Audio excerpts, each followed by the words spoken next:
अस्सलाम वालेकुम students, welcome to JKSSB prep. जैसा कि मैंने आपको प्रॉमिस किया था कि मैं आपके लिए हर रोज़ एक एक सेक्शनल मॉक टेस्ट लाऊंगा हर किसी चैप्टर पे।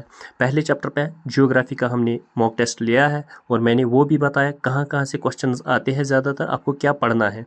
आपने वो वाला चैप्टर MCQs भी पढ़े होंगे और रिवाइज भी किया होगा। आज सेकंड चैप्टर है आपका Indian culture, heritage and freedom struggle. तो इस पे हमने क्वेश्चंस लाए हैं और कहाँ कहाँ से क्वेश्चंस आते हैं वो भी हम इसमें डिस्कस करेंगे और आपको क्या क्या पढ़ना है। और नेक्स्ट लेक्चर जो आएगा वो शायद आपका ट्रांसपोर्ट कम्युनिकेशन है, तीसरा चैप्टर, उसी पे लाएंगे। धीरे धीरे करके हम जितना आप मुझे ज़्यादा सपोर्ट करोगे उतना ज़्यादा सेशंस लाता रहूँगा। कभी कभी मैं आपके लिए दो दो सेशंस भी लाऊंगा अगर आपने मुझे ज़्यादा सपोर्ट दिखाया। आगे बढ़ने से पहले चैनल को सब्सक्राइब करो, बेल आइकन को प्रेस करो ताकि आपको नए नए अपडेट्स मिलते रहेंगे। और वीडियो को एंड तक ज़रूर देखना। आप वीडियो को पहला क्वेश्चन देखते हो फिर छोड़ देते हो, आपको पता भी नहीं चलता है फिर कहाँ कहाँ से क्या पढ़ना है। चलते हैं आगे। देखो, पहला चैप्टर मैंने जो उठाया वो है आपका ये यूनेस्को हेरिटेज साइट्स, जहाँ पे एक क्वेश्चन तो कंफर्म आता ही है। तो यहाँ मैंने इसलिए 43 साइट्स है टोटल, 43 साइट्स है। तो यूनेस्को क्या है?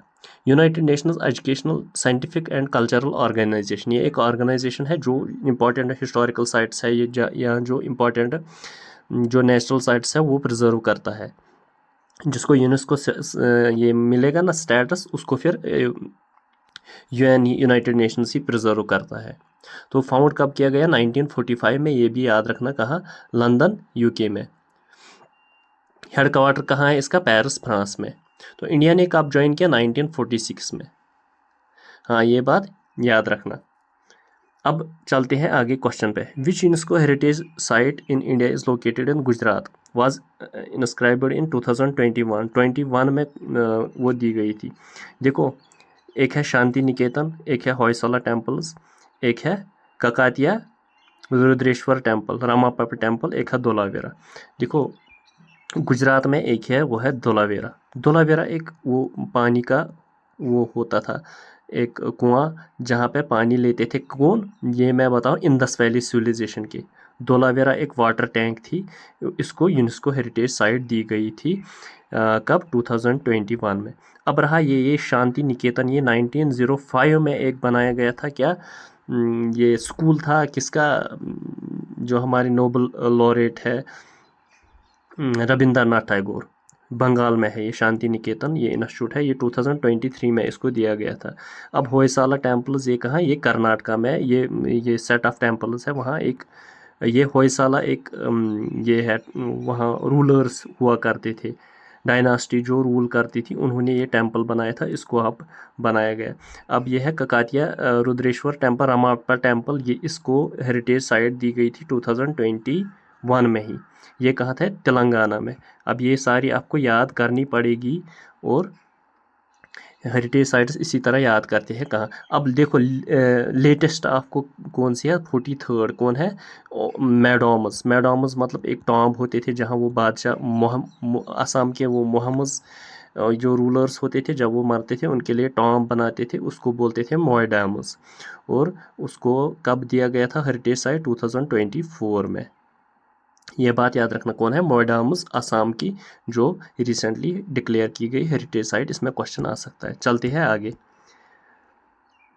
अब देखो, ये which UNESCO heritage site in India is located in Madhya Pradesh, is famous for rock shelters and prehistoric cave paintings.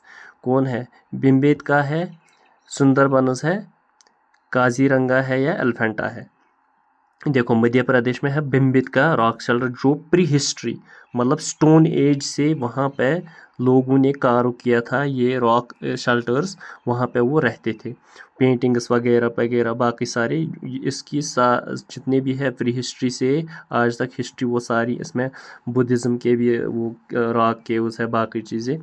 अब ये है हेरिटेज साइट मध्य प्रदेश। अब देखो, सुंदरबंस। सुंदरबंस कहाँ है? वेस्ट बंगाल में, जो जिनको हम बोलते हैं वेटलैंड्स, सुंदरबन नेशनल पार्क। अब यह है काजीरंगा नेशनल पार्क, ये भी आसाम में है। और अब ये है कहाँ? एलिफेंटा केव्स, एलिफेंटा, इलोरा, अजंता, ये कहाँ? ये महाराष्ट्र में है, ये वाली हेरिटेज साइट्स। चलते हैं आगे। Which of the following was the most recent addition to the UNESCO World Heritage Site in the list of India making 43rd site? वो मैंने आपको बताया Moidams, the mound burial system of the Ahom dynasty, ये तो मैंने आपको बताया। इसके बाद धोलावेरा मैंने भी बताया, रामापा, ये धोलावेरा कहाँ गुजरात, रामापा कहाँ तेलंगाना और होयसाला कहाँ कर्नाटका में, ये भी हेरिटेज साइट्स ही है। अब देखो ये थी हेरिटेज साइट्स और सारी, इसके अलावा और भी वो आती है इंटेंजिबल हेरिटेज साइट्स, वो भी हेरिटेज आती है कल्चर। सपोज वेस्ट बंगाल का दुर्गा पूजा है, रिसेंटली जो गुजरात का दिया गया था ना गरबा, गरबा डांस, वो भी हेरिटेज में रखा गया है। और इसी के साथ छाऊ डांस, कलबेलिया राजस्थान का, इसी की सपोज ये सारे ये भी हेरिटेज में आते हैं। कभी कभी वो क्वेश्चंस भी आते हैं इंटेंजिबल हेरिटेज कौन कौन है, टोटल है 15 इंडिया में। अब देखो ये क्या है, in which state is the Kalbelia dance known for its resemblance to serpent movement performer. Kalbelia dance कहाँ पे, किस स्टेट में मनाया जाता है। अब देखो ये तो आपको याद करनी पड़ेंगी सारी डांसेस, ये मैं आपको बताऊंगा कौन कौन से डांसेस कहाँ पे है, क्या है। कलबेलिया कहाँ पे है, कलबेलिया है राजस्थान में। ये तो मैंने आपको बताया, ये इंटेंजिबल यूनेस्को ये है कल्चर का। अब राजस्थान में और कौन से डांसेस है, देखो मैं आपको बताऊंगा। अगर आपको आर्ट कल्चर में कोई क्वेश्चन नहीं छोड़ना, आपको डांस एटलीस्ट 4 डांसेस करने ही पड़ेंगे। राजस्थान में कौन कौन से इंपॉर्टेंट डांसेस हैं ये भी बताऊंगा मैं आपको। एक आता है कलबेलिया, जो आपको मैंने बताया कलबेलिया। एक आता है झूमर, एक आता है कठपुतली, एक आता है तेरा ताली, एक आता है कच्चगुड़ी, KACCHGUDI,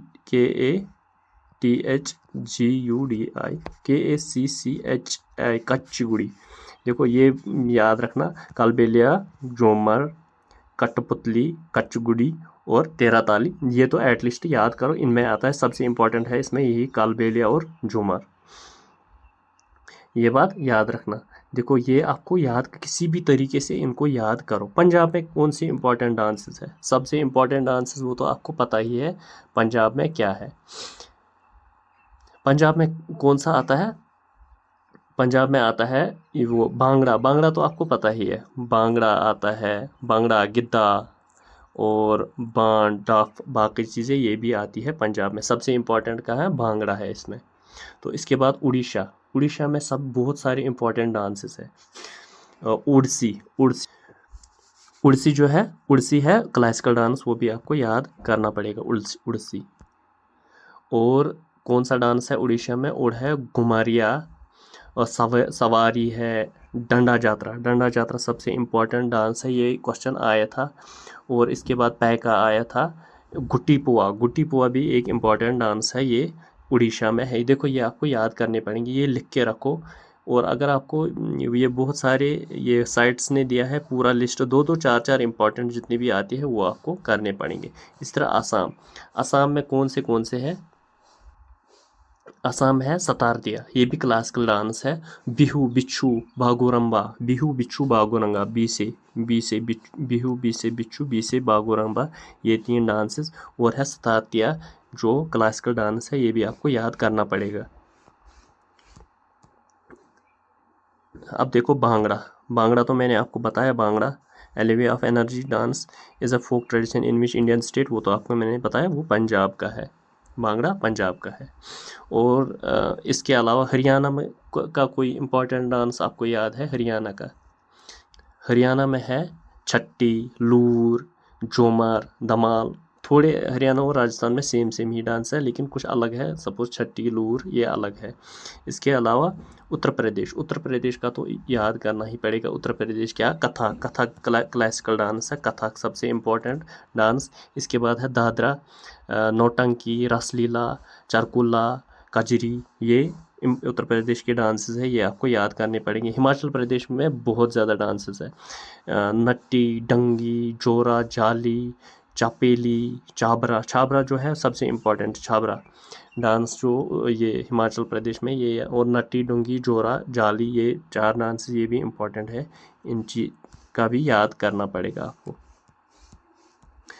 इसके अलावा देखो, which dance from Assam is perform to celebrate the festival बिचू, बिहू। मैंने आपको बताया आसाम के कितने डांसेस हैं, सबसे बिहू, बिच्छू, बागोरम्बा। बिहू, बिच्छू, बागोरम्बा। अब क्या है, क्या ये क्वेश्चन बता रहा है, ये कौन से फेस्टिवल पे ये डांस मनाया जाता है। देखो, गोरमोरिया, बागोरम्बा और झूमर और थंगता। जो बागोरम्बा है ना, बागोरम्बा, ये वहाँ डांस भी है और ये फेस्टिवल भी मनाया जाता है। अब देखो, सबसे इम्पोर्टेंट क्या है, ये क्वेश्चन आता है नॉर्थ ईस्टर्न, स्पेशली सिक्किम के बारे में आता है। Singhi Chham. Singhi Chham is a mask dance that symbolises the snow lion in which state is पर, ये सिक्किम में आता है। सिक्किम के और कोई डांसेस आपको याद है सिक्किम के? मुझे तो सब डांसेस के ट्रिक्स याद है, मैं आपको बताता, लेकिन वो ऑफलाइन ट्रिक्स चलेंगे, ऑनलाइन वो नहीं बता सकते क्योंकि उसमें थोड़ी कुछ गालियाँ वालियाँ भी आती है, इसलिए मैं नहीं बता सकता हूँ। तभी तो जाके कुछ न किसी तरीके से याद रखना होता है। तो सिक्किम के और कौन कौन से डांसेस है आपको पता है? छूफाट। छूफाट सबसे इम्पोर्टेंट डांस है। संगीछम है इम्पोर्टेंट डांस, और कुखरी नाच है, और है मोरनी नाच, और बहुत सारे डांसेस है जो आपको याद करने पड़ेंगे। सबसे इम्पोर्टेंट जो मैंने आपको बताया छूफाट है और सिंगिछम, ये इम्पोर्टेंट डांस है असम के, ये याद रखने। इसके बाद देखो, अब ये मैंने बताया नॉर्थ ईस्ट के सारे डांसेस इम्पोर्टेंट है। अब है अरुणाचल प्रदेश। अरुणाचल प्रदेश की कौन सी डांसेस है, अब मैं आपको थोड़े बताऊंगा इसके। अजीलामू, चालो, और लाइन डांस, पिकॉक डांस है, और है पनुग।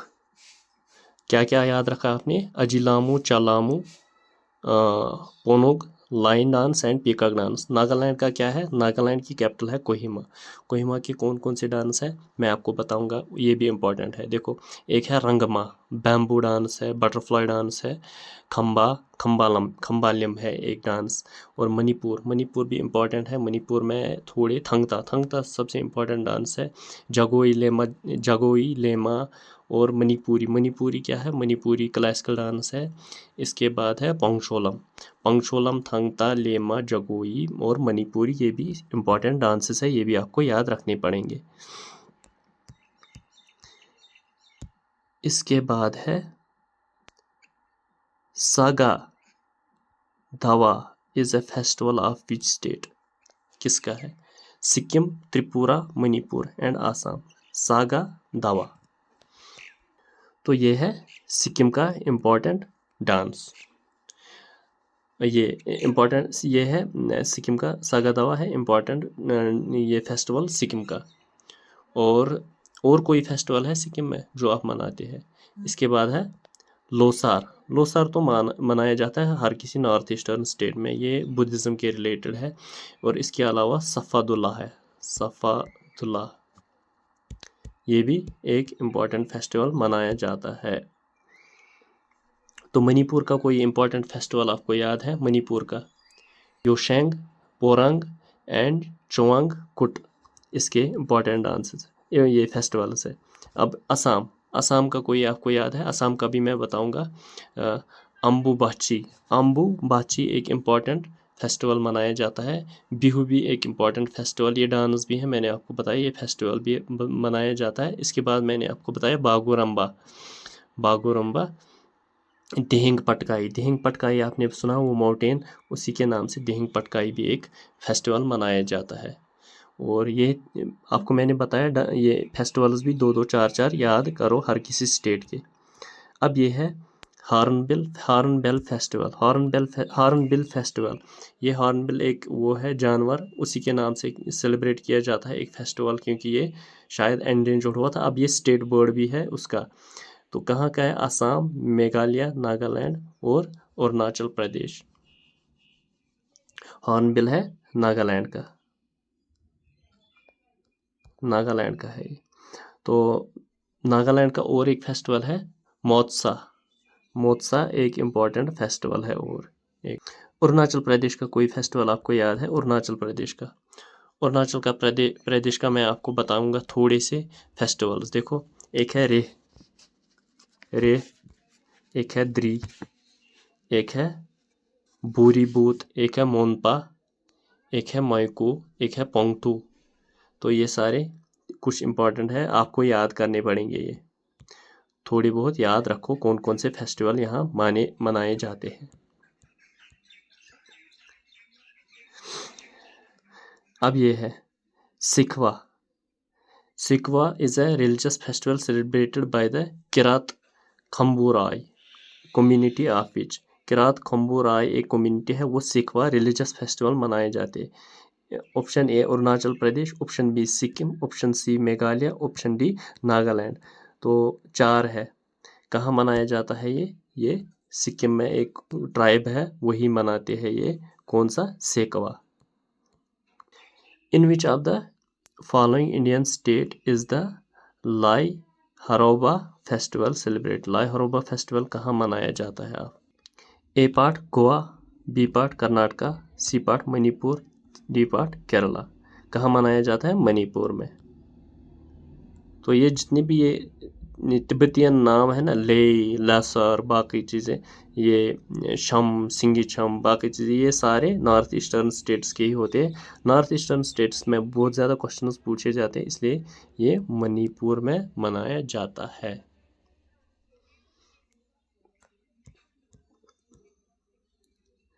चलो, ये one of the most important music forms of Uttarakhand dash was originally perform by royal courts. कौन सा? एक है मांड, सोमार, थाडिया एंड बारी। इसमें क्या है? थाडिया आता है ये म्यूजिक फॉर्म। तो ये मैंने आपको बताई, ये आपको याद करने पड़ेंगे। क्लासिकल डांसेस एटलीस्ट सारे याद करो, क्लासिकल डांसेस सारे याद करो। और फेस्टिवल्स भी करो, 2-2, 3-3 फेस्टिवल्स करो हर किसी स्टेट के याद। खासकर जम्मू एंड कश्मीर के 10-12 फियर्स फेस्टिवल्स आते हैं, वो सारे याद करो। डांसेस भी 10-20 आते हैं, वो भी JNK के याद करो। तो चलेंगे आगे। देखो, Mappila rebellion is associated with, अब आ गए फ्रीडम स्ट्रगल के बारे में। Mappila rebellion is associated with which of the following states. कहाँ? मैपला बिहार, गुजरात, पंजाब और केरला। ये तो मैपला कहाँ आता है? केरला का। इसके अलावा थोड़े और कुछ अपराइजिंग्स के बारे में हम बताते हैं आपको। एक है सतनामी अपराइजिंग 1820 में। इसके बाद बुंदीला अपराइजिंग, ये आता है 1842 में। इसके बाद कुका अपराइजिंग, ये आता है 1849 में। इसके बाद संथाल अपराइजिंग 1855 में। और इंडिगो आता है 1859 में। कितने याद रखे आपने? सतनामी, बुंदीला, कुका, संथाल और इंडिगो। इसमें सबसे इंपॉर्टेंट है संथाल और इंडिगो। तो ये बात याद रखना। मैपला कहाँ आता है? केरला में।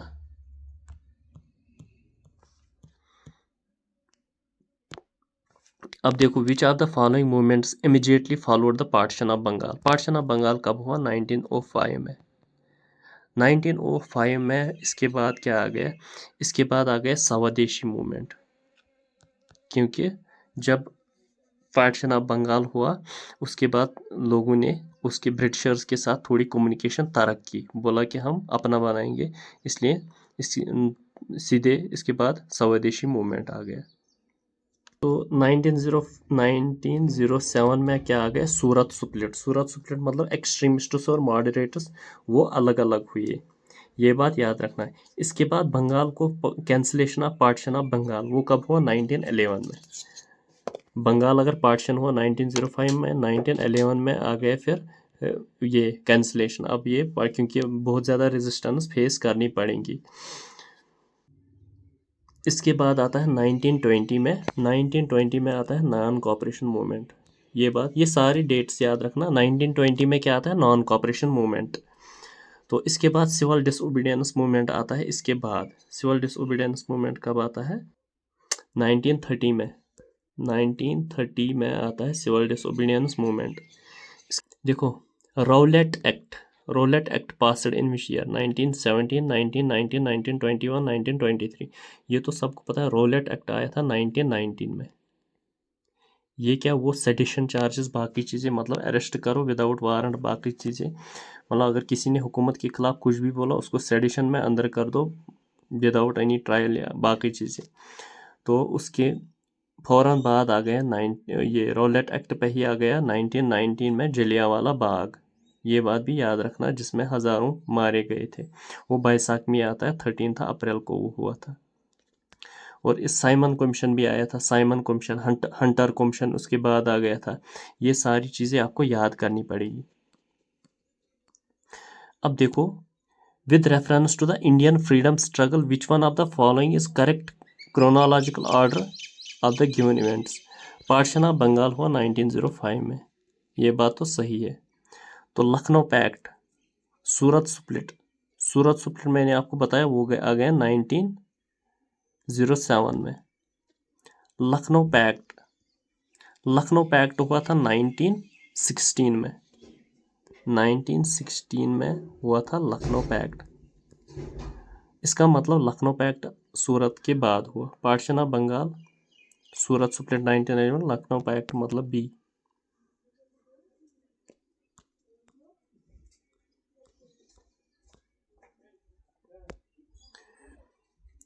अब देखो, which one of the following was the first fort constructed by British in India? सब बताएंगे फोर्ट विलियम। फोर्ट विलियम पे वो हमला हुआ, बैटल ऑफ प्लासी, बाकी चीज़ें।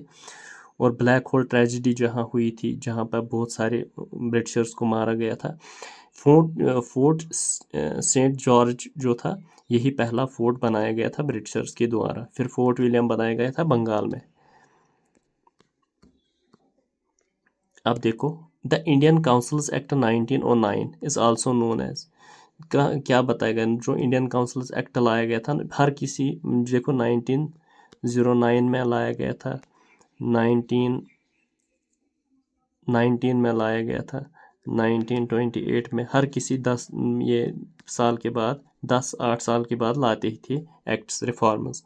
तो उसको क्या बोलते हैं? Morley Minto reforms. मॉर्ली और मिंटो दो आदमी थे, उन्हीं के नाम पे मॉर्ली मिंटो रिफॉर्म्स। अब देखो, who was the prime minister of the UK, United kingdom, at the time of India's independence? कौन था? विंस्टन चर्चिल था? नहीं था। क्लेमेंट एटली, लॉर्ड माउंटबेटन और रमसे मैकडोनल्ड। अब क्या, कौन था? ये था क्लेमेंट एटली। लास्ट में जब फ्रीडम दी गई थी, क्लेमेंट प्राइम मिनिस्टर के द्वारा ही दी गई थी, और लॉर्ड माउंटबेटन यहाँ था गवर्नर जनरल।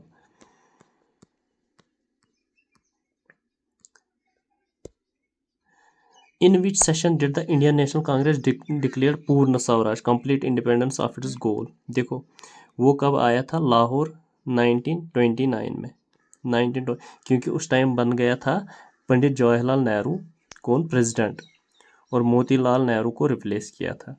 तो जब पंडित नेहरू आ गया था, ये सदारत उसने पकड़ी, तो उसने सीधे किया कि इंडिपेंडेंस अब लें। 1929 उसने रवि पे अपना आज़ादी का झंडा लहराया। कब था? 26 नवंबर, वो डेट था जब उन्होंने आज़ादी का जश्न मनाया था रवि रिवर पे। ये बात भी याद रखना, ये इंपॉर्टेंट सेशन सारे याद रखना। Delhi pact, Lahore pact, Lucknow pact, बाकी चीज़ें, ये सारे इंपॉर्टेंट सेशंस याद रखना। Which important event immediately preceded the Jallianwala Bagh? कौन से? Communal award, arrival of Simon commission, non cooperation movement, Rowlatt Act. तो कौन सा इवेंट है जिससे जलियांवाला बाग हुआ? ये तो मैंने आपको बताया, रॉलेट एक्ट ही आया था 1919 में। इसी की वजह से फिर ये जलियांवाला बाग हुआ था। अब देखो, और एक important question, the Hunter commission was appointed by the British to probe the Chauri Chaura incident. ये आपको पता ही है, 1922 में हुआ था सिविल डिसोबीडियंस मूवमेंट, जहां आर्मी, बहुत से ब्रिटिश फौजियों को मारा गया था और जिंदा जलाया गया था पुलिस स्टेशन में। इसके बाद जलियांवाला बाग ट्रेजिडी। खिलाफत मूवमेंट हुई थी 1919 में। कहाँ? कमाल पाशा अतातुर्क की, ये जो जब उसने सदारत ली और कंप्रोमाइज़ किया खिलाफत पे, खिलाफत and non cooperation movement follow किया खिलाफत को। इसलिए जलियांवाला बाग ट्रेजिडी जो हुआ, जिसको हम हंटर कमीशन बिठाया गया, और उन्होंने कोई फैसला ही नहीं सुनाया, बस बोला कि हाँ गलत हुआ है। तो ये थे सम इम्पॉर्टेंट MCQs। मैं बताऊंगा, अगर आप ये MCQs करते हो इसका ये मतलब नहीं है आपको इतनी ही MCQs आएंगे। फिर कल बच्चे बता रहे हैं इसमें से कोई MCQ नहीं आएगा, इसमें से थोड़ी MCQ आएगा। ये तो 20-22 MCQ है टोटल। MCQ अगर आपको 5-10 हज़ार MCQ पढ़ोगे तब जाके MCQs डायरेक्ट आपके, वरना आपको अच्छी खासी थ्योरी पढ़नी पड़ेगी और MCQs कुछ कुछ करने पड़ेंगे ताकि आपको आइडिया आता है क्वेश्चंस कैसे आते हैं। तो आपको ये जो मैंने आपको बताया यहाँ से आपको पढ़ना पड़ेगा, कहाँ कहाँ से जो मैंने आपको बताया वहाँ से पढ़ा करो। होप ये सेशन आपको अच्छा लगा होगा। नेक्स्ट सेशन में हम मिलते हैं ट्रांसपोर्ट एंड कम्युनिकेशन पे, और उसको भी नज़र रखो। आज के लिए इतना ही, थैंक यू।